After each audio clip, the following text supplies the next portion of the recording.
The special guest of honor, His Highness Muhammadu Sanusi Sarkin Kano, CON, FIOD.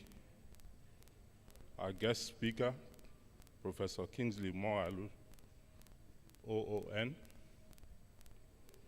The President and Chairman of Council, Institute of Directors, Alhaji Mohammed Rufai Mohammed.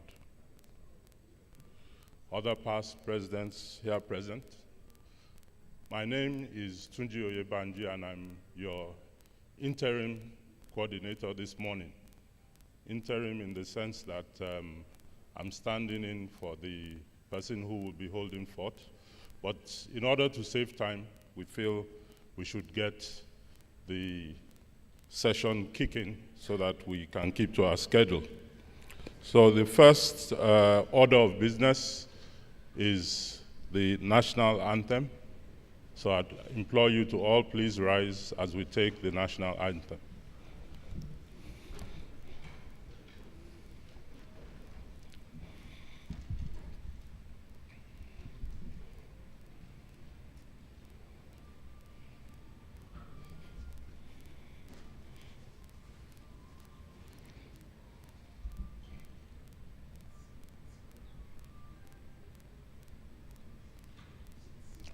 Arise, O compatriots, Nigeria's call obey, to serve our fatherland with love and strength and faith.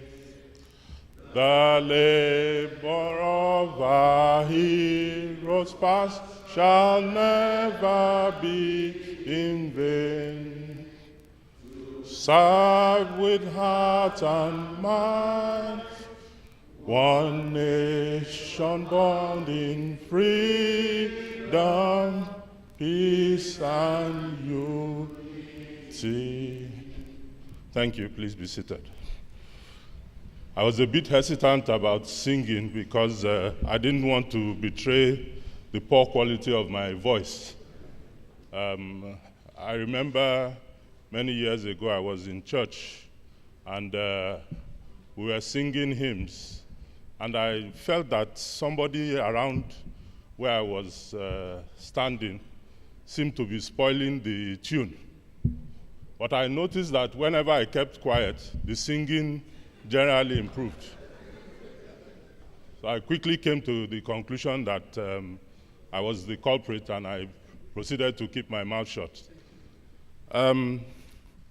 I will start this morning by introducing our special guest. He's someone we are all familiar with. In fact, I would say to a certain extent, maybe a sub-theme of this session this morning would be that there's an undercurrent of the central bank flowing somewhere in the NIS, because the two people I will be introducing do have some connections and roots with the Central Bank of Nigeria. It is with great honor and pleasure, ladies and gentlemen, that on behalf of the President, Chairman of Council, the Council of the IoD, that I welcome this morning our special guest, His Highness Muhammad Sanusi II, Sarkin Kano, CON, FIOD. You are very welcome, sir.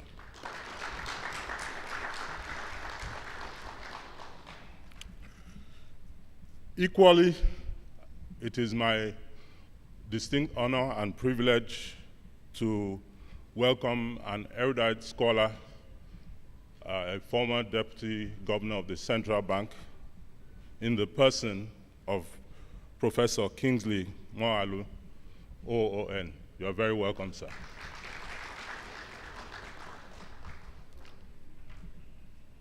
Here present also is our freshly minted president in the person of Alhaji Ahmed Rufai Mohammed. Good morning, sir. You're welcome. We have several past presidents here. In the interest of time, you will forgive me if I welcome all of you together as you are seated here. We thank you for your support, and you are all very welcome.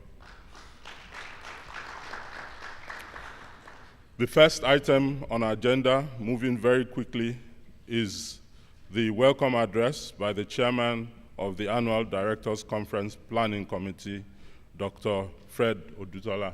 Please, you're welcome.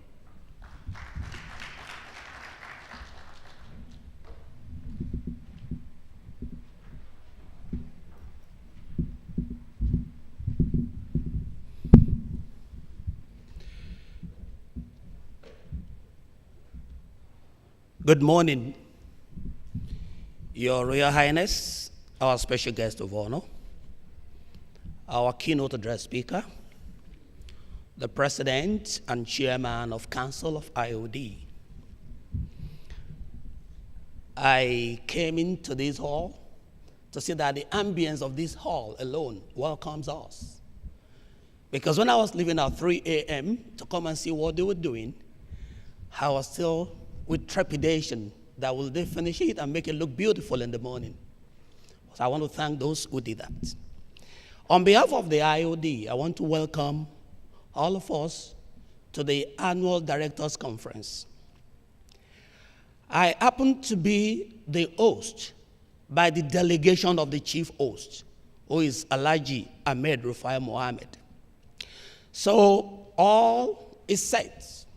And if you look at the program, you see that it's not just a 3-course meal. There is an icing of the cake as the 4th part of it. So we're going to have the first, second, third session, and then the icing of the cake. And so, as I welcome you, I want it to be with this caveat that if what we've done is very good, give all the kudos to the chief host, Alhaji Ahmed Rufai Mohammed. If perchance there is an omission or commission, let the blame be that of mine as the host. And so at this juncture, I want to say welcome, sit back, enjoy your time with us, and God bless you all. Thank you.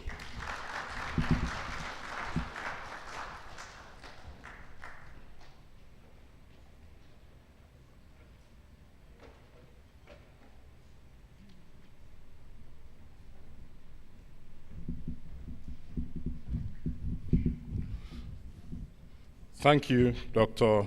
Odutola.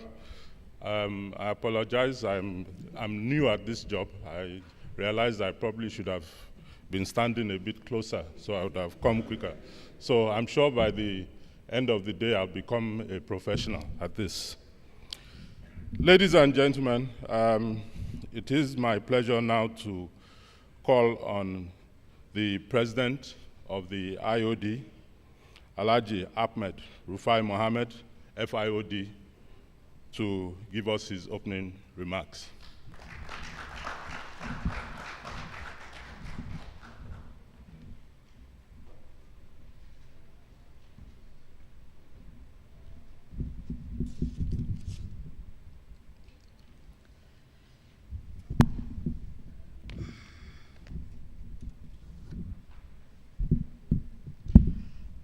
Special guest of honor, His Highness Sarkin Kano, Muhammad Sanusi II, FIOD CON.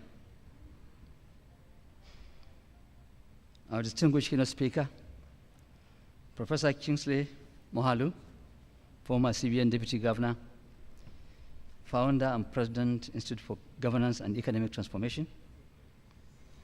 Our distinguished past presidents and chairman of the council, members of the Governing Council of the Institute of Directors Nigeria, members of the Executive Committee of IoD Nigeria, our distinguished chairman, speakers, moderators, discussants of this year's various sessions, icons and captains of industry, of various organizations and institutions here present, fellows and members of our great institute, our sponsors and guests, gentlemen of the press, ladies and gentlemen. It gives me a very great pleasure and honor to welcome you all to the 2017 Annual Directors Conference, which is the premier and flagship annual event of IoD Nigeria. Since 2002, the Institute has been holding its annual Directors Conference intermittently between Lagos and Abuja. However, the preferred location has tilted more towards Abuja for obvious reasons. The main objective of the annual conference is essentially to create a conducive environment for members to have the opportunity to meet their counterparts from other parts of the country different from where they come from. In addition to the benefit of networking, the Council therefore decided to make the AGC event a more exciting and beneficial event to members by the introduction of technical sessions and keynote address on contemporary advocacy issues affecting our nation. I'm quite excited today, not only because we have an excellent mixture of public and private sector leadership represented at this conference, but also because we are, once more, honored to have seasoned professionals and erudite speakers who will be sharing their thoughts on various topics related to the main theme and sub-themes of our conference. For this year's event, I have the singular honor and privilege to welcome with most respectable compliments our special guest of honor, His Highness, the Emir of Kano, Muhammad Sanusi II, who, in spite of his many engagements, decided to honor us. We are aware that His Highness was due to travel abroad and had indeed nominated a proxy, but the last minute was able to cancel the trip and be able to grace our conference this morning.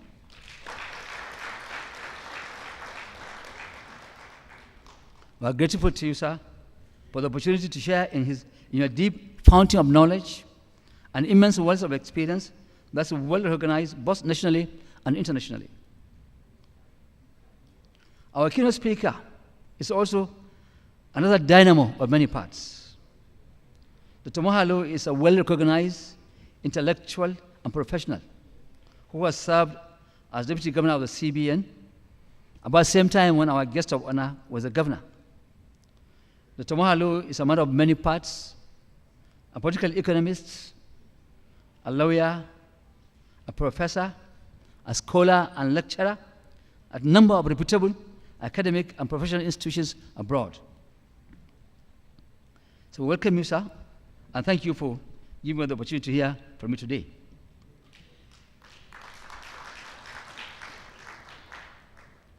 We are equally fortunate to be honored by the presence of other eminent speakers and chairmen of sessions, discussants, and moderators, all of whom will be introduced at the appropriate time. The central theme of this year's conference is, and I quote, implementing best corporate governance practice in Nigeria's public and private sectors. The choice of this important theme has been carefully made in recognition of the challenges our policymakers, both in government and in private sector, continue to face implementing the basic tenets of corporate governance. There are many examples of this challenge. Take, for instance, the subject of ethical values. It is common knowledge that the eradication of corruption has been a major challenge in almost all sectors of our economy. It seems to be spreading even more these days. There is hardly anywhere one goes these days without encountering the demand for money for one service or the other, whether it's in the public service setting or even a private organization. Take another illustration to do with board evaluation, for instance. In practical terms, how many of our corporate boards undertake self-evaluation? Even for those that do, how many in actual fact do implement the recommendations of the evaluation exercise? Similarly, how many corporate organizations really appoint independent directors who are not their friends, their relations, or even business associates? All these are challenges in implementing best corporate governance in our organizations. In other words, corporate governance practice remains what it is, an advocacy and nothing more. The cultural setting within which we all operate does not seem to respect corporate governance, while there are varied opinions as to why changing the culture and imbibing best practice still remains a challenge in both the public service and in corporate organizations in Nigeria. The Institute has decided to bring the debate to the open once more by saying it's high time we walked the talk. Corporate governance is about effective, transparent, and accountable governance of affairs of an organization, whether private or public, by its board or leaders. It entails a decision-making process that holds individuals accountable, encourages stakeholder participation, and facilitates the flow of information. The concept of corporate governance is not new in Nigeria, but what has been the biggest challenge is the implementation of its practice to the letter. While I will commend the federal government for its brilliant policy initiatives in terms of the Economic Recovery and Growth Plan, ERGP, its various sectoral reforms, early presentation of the 2018 budget proposal of 8.6 trillion naira, and the recent inauguration of the Audit Committee on Recovery and Management of Stolen Assets, both within and outside the country. We are, however, concerned about the implementation of these policy initiatives. Looking at the delivery aspect of the ERGP, the document states that, and I quote, "The success or failure of the ERGP will rest on how well it's delivered. Poor implementation will put at risk the potential this plan seeks to deliver." End of quote. It further states, and I quote, "The federal government is committed to implementing the ERGP and has developed a delivery plan based on 7 principles, namely, focus on priorities, establishment of clear accountability, setting of targets and development of detailed action plans, allocation of resources to priorities, creation of an enabling policy and regulatory environment, monitoring and driving of progress, and communication." End of quote. It is therefore evidently accepted that the success of the ERGP, like any other government or business policy, rests squarely with the efficient implementation of its principal objectives. While investors need to be protected through regulation, it is also important to recognize that only good corporate governance attracts investments in the long term. This is what will enable organizations to attract financial and human capital, perform efficiently, and generate long-term economic value for their stakeholders. According to the World Bank report recently, Nigeria now ranked 145th position out of 190 countries in the Ease of Doing Business Index for 2017. It's obvious that only countries with strong corporate governance culture will attract more sustainable capital inflow and create more wealth than less compliant nations. The inference is that both domestic and foreign investors are likely to shy away from nations and states that do not guarantee investor rights, nor provide for adequate corporate disclosures, or ensure soundproof boardroom practices.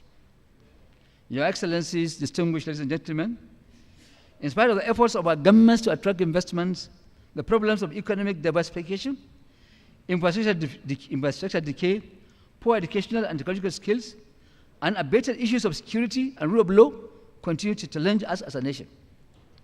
There cannot be substantial improvement in the investment profile of Nigeria and wealth creation without a fast economic growth and the entrenchment of global best practices in our public and business environments.